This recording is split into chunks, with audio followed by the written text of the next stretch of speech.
Welcome to the RSN kick or wrap-up show here at our Centier Bank Studios. I'm Jack Theo. Alongside me will be Rick Novak. We're concluding this Friday night, and I will just say from personal experiences, this was one of the wildest nights in high school football. We had a lot of conference games that came down to the wire.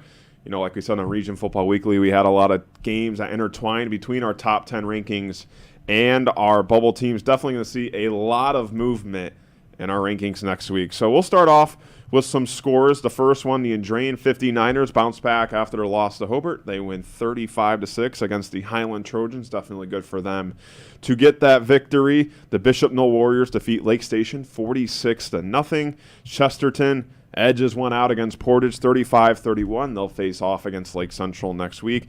The team from California, Chula Vista East Lake, they edge out Hammond Central, our number 6 team, 27-21. So definitely a good win from the team all the way of California. The KVU Cougars defeated Culver Academy 17-14.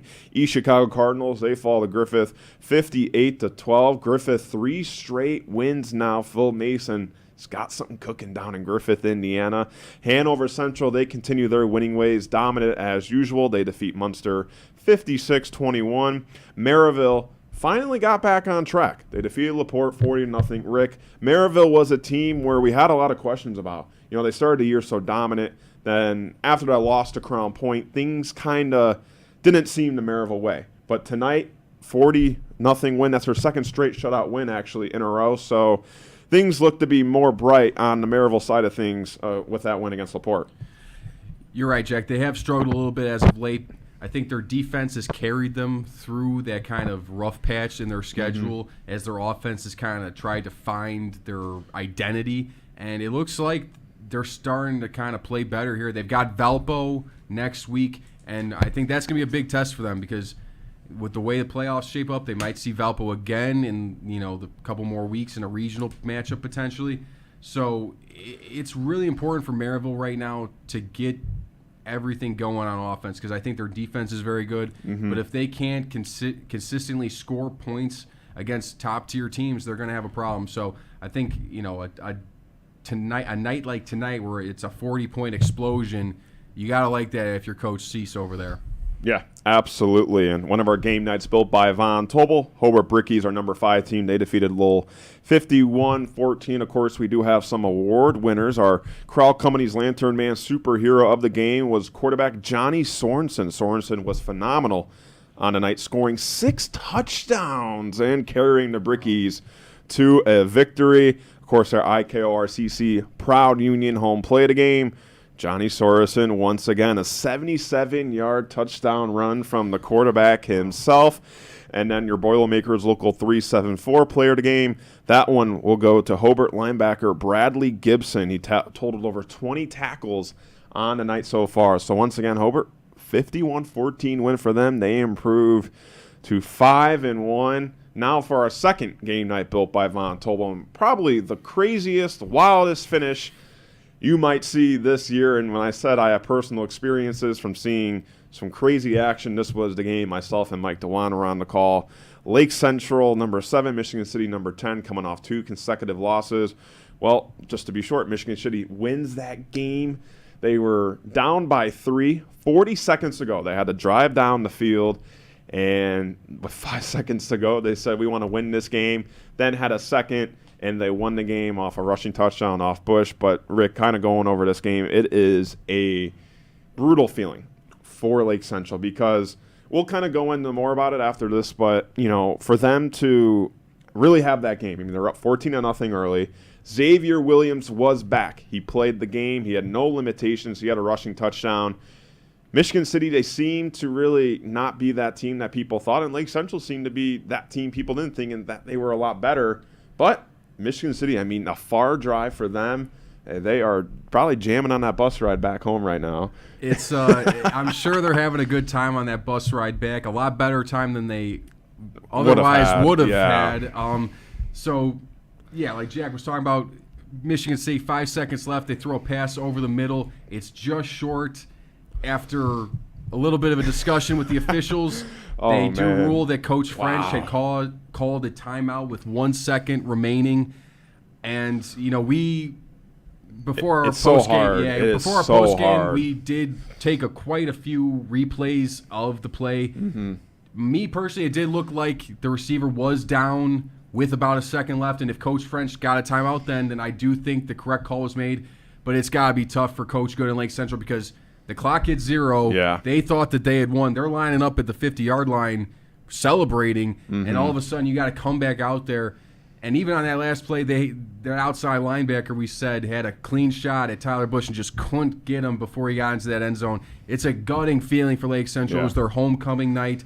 It's maybe not a worse way you could possibly lose homecoming than that, especially because you come out, Michigan City, you kind of alluded to, Jack, they have a long bus ride. Seemed like they got out of the gate a little slow. We were watching the game here in the studio. Definitely sluggish to start, but they kind of righted the ship, started grinding their way back in the game, and all of a sudden, at the end, you think Lake Central, they kick a field goal with 45 seconds left. Oh, maybe we're going to escape here, get a win on homecoming, but it's a credit to Michigan City to be able to have that composure, to drive that ball down there, and to Coach French as well to have those guys prepared for that situation, especially because he's a younger coach, and this is really the first game in DAC play that he's had this situation come in for him. So it's a credit to his staff and his kids to be so composed in that situation and to pull out really what is one of the more thrilling victories in the entire region this year that we've seen. Well, for Michigan City, how it happened, Lake Central kicks the go-ahead field goal with 45 seconds. They drove down the field. The clock management, it was really as good as it gets. I mean, Rick Good wasted as much time as he could for that field goal. Michigan City wasn't budging with the timeout. They got the ball back. And this was when Michigan City's pass game was pretty irrelevant throughout the night. It was really the legs of Jaden Hart and their quarterback, Bush. I mean, those two guys were running the ball all over the field. But the passing game finally got started. A big pass they had to Benjamin Martin in the middle of the field, and then the freshman Kyron Hart, Randy Mawson down the sideline, and that's really what made them win that game. It was a pass all the way from about the 37-yard line to the Lake Central 25. I mean, they literally flipped the field with that one play, and like we talked about, going through the end of that game, 5 seconds to go, Michigan City throws the ball to Benjamin Martin at the 2-yard line, tried to stretch it out for the touchdown. He didn't get it. Michigan City did have one timeout left. Now, the clock was at zeros at the moment, but Michigan City, they were pleading their case. While Lake Central were celebrating on the 50-yard line, and the four officials got together. They said, look, 1 second left on the clock, and Tyler, I'm not trying to say I'm no Tony Romo here, but Tyler Bush, the play was pretty obvious. You run it behind your D1 tackle and Deion Smith, and that's what he did. And you said the outside linebacker for Lake Central, he did have that opportunity to make that play. He did. He had a clean shot at Bush. It was able to get his hands around him for a tackle, but again, when it's about a foot to go, it's so hard, especially when you kind of have to refocus, LC, like you're saying, they're dancing at the 50-yard line. They thought that they had won the game. They thought that they had escaped with a really great win for them on homecoming. Oh, yeah. And all of a sudden, we saw Coach Good right after he talked to the officials. He had to gather his guys up and say, hey, we got to get one more stop. And they came up a few inches short. It's a game of inches, and we saw that tonight. We had two teams who both of them really needed a victory. We said that, and one of them came away with the Michigan City, and LC going home with a really bitter defeat. That's got to leave a horrible taste in your mouth. And it's got to be interesting because you got to imagine Rick Good's telling his team when there's only 5 seconds in that one play, make a stop and you win, because it's really difficult to run 2 plays in 5 seconds unless you throw the ball away right away. Or something out of bounds quick. But for them, and it wasn't, the quarterback had a couple of seconds, threw the ball. And in the middle of the field. So for them to have 2 plays in 5 seconds, as a defense, it's so hard to kind of get back, get composed. And, what's great about that game is, when we look back 20, 30 years from now, that's something we're going to want to remember. And that's kind of games we had. You go from the 60s, the 70s, the 80s, and 90s. Region Sports has all of this amazing footage, and, we want some help to keep this alive. And how can you help us? You can go to our GoFundMe account, gofundme.com/RSN-remember the region. So once again, please, if you can help us out, we love that, just because we've had so many great moments over the years on Region Sports. And like I said, we might get 20, 30 years down the road on this game, and we, I don't know if they're going to look like this in 20, 30 years. But the point is, when we have a game like we did in that Lake Central Michigan City game, you're definitely going to want to sit back and remember that. But we do have our award winners for that game. Your Boilermakers Local 374 Blue Collar player of the game, James Graham III. He had 2 touchdowns in just the first quarter. It was a hot start for the senior receiver. Your Crowell Company's Lantern Man superhero of the game. Oh, it's the man himself, Tyler Bush, with the walk-off rushing touchdown. He had 2 of them, and he really orchestrated that game-winning drive with his arm. And then your IKORCC play of the game is going to be the Kyron Hart catch down the sideline. I mean, that really set them up. It was a tough catch in traffic, and like I said, it was like watching Randy Moss out there back in the day. But once again, Michigan City, they win, and they look to stay in our top 10. So that is once again one of our game nights built by Von Tobel. One of our top 10 matchups. We had Boone Grove coming in at number 9. They defeated River Forest 28-6. Good job by Boone Grove to get back on track. And here's our third game night built by Von Tobel. The Crown Point Bulldogs and Valpo Vikings, 1 and 2 in our rankings. This really seemed to be the DAC championship with how these two teams have played over the years. They came in undefeated. Crown Point won 19-14, but it's the first time all year, A, we saw Crown Point trail, but B, also get tested a little bit. But give credit to head coach Craig Bazia and their team. They made the adjustments they needed to when they were trailing. They come back, they win the game, and they look like the heavy favorites to win that DAC. Yeah, they do. I think, this really was the game of the region this year. I think these are the best 2 teams by a substantial margin, to be completely honest. I mean, Valpo and Crown Point I've gotten to see them both in person this year. They're both super physical, got great size, great skill position players, very complete teams, great coaching staffs. And I think tonight it was really impressive from Crown Point because they faced some adversity. That first half, it was an unofficial stat, but we had 26 yards of offense for them in the first half. That's what we were told by, we'll give a shout out to the Northwest Indiana Times. That's what we were told by them tonight. So for them to come out in that second half and be able to move the ball and score some points and kind of hold off that very tough Valpo offense with their big line and Travis Davis, their great running back. It was really impressive. This was the only time Crown Point's been challenged. I think it will be the only time they're going to get challenged until the playoffs. They needed a game like this because I think Craig Bazita needed to see his team play 4 quarters against a really good opponent. And for Valpo, it's a bitter loss tonight because you had the game, you were leading at halftime, you potentially had it, but look, this is a team that they won state last year. They're looking for another deep playoff run. And games like this, they only get you better for October, November football. So both teams, I think, are in real good positions going forward. Yeah, I mean, you made a great point about Crown Point. We've never really seen them, not in that panic mode, but in that mode where we got to get something going. Exactly. They've steamrolled through competition throughout the year. They've never really had to worry about losing a game until tonight. So the fact that they were able to respond like that, and for Valpo, if you want to be, a glass half full type of person, this is how last year went for them, and they won state. They lost to Penn. They lost to Crown Point. They play Maryville next week. They lost that game too. So, things are just going the way they went last year for the state champs. Yeah, I think they're not panicking. They understand what they have to do. They understand that, Crown Point is a great football team. They're in a class above them. Crown Point's 6A, Valpo's 5A. They're not going to see each other in the playoffs. This was about regular season conference glory and preparing us to try to go on that, for both teams, to try to go on that extended playoff run. Because last year, Crown Point, they ran roughshod over the DAC. Absolutely. And they had a very disappointing loss to Lafayette Jeff in the sectional. They want to avoid another disappointing loss. They want to put some hardware in that trophy case. And to do that, you got to test yourself in the regular season. In Indiana, the regular season, basically, other than conference titles, means very little because it doesn't. Everyone makes the playoffs. It really comes down to what trophies you can put in your trophy case at the end of the year, and both these teams are looking at that big state championship trophy because that's their goal. Yeah, for Crown Point, this was really their last big test in the regular season. They've already played Maryville and they played Valpo, so they've already played 2 of the best teams in the DAC. They still have to play Michigan City. They already beat Lake Central. So, this was their true last test before they get to that sectional, regional, semi-state. And I'm sure, a lot of people, look, they know that they can handle the teams in the region.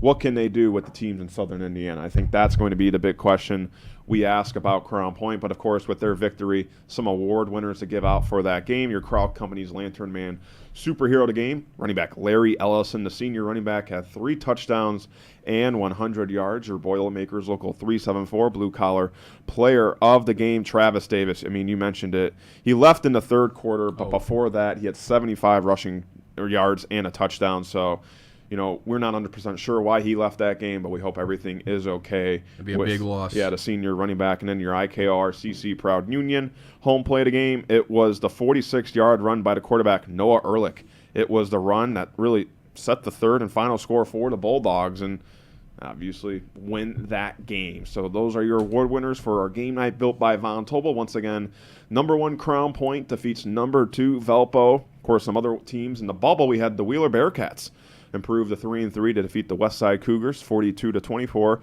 then the Calumet Warriors getting back on track. They defeat Whiting 32-0. And that's really all about our scores so far here on this Friday night. But like I said, it has been exciting. We had 2 games here. Our 2 game nights built by Von Tobel are honestly classics that we're going to talk about throughout the year. Obviously, 1 and 2, you can't beat that. 2 of the top teams in the region. And nothing like a crazy finish that you can only dream about. But nevertheless, it was great action. Rick, what were some of your biggest takeaways from, the scores you saw?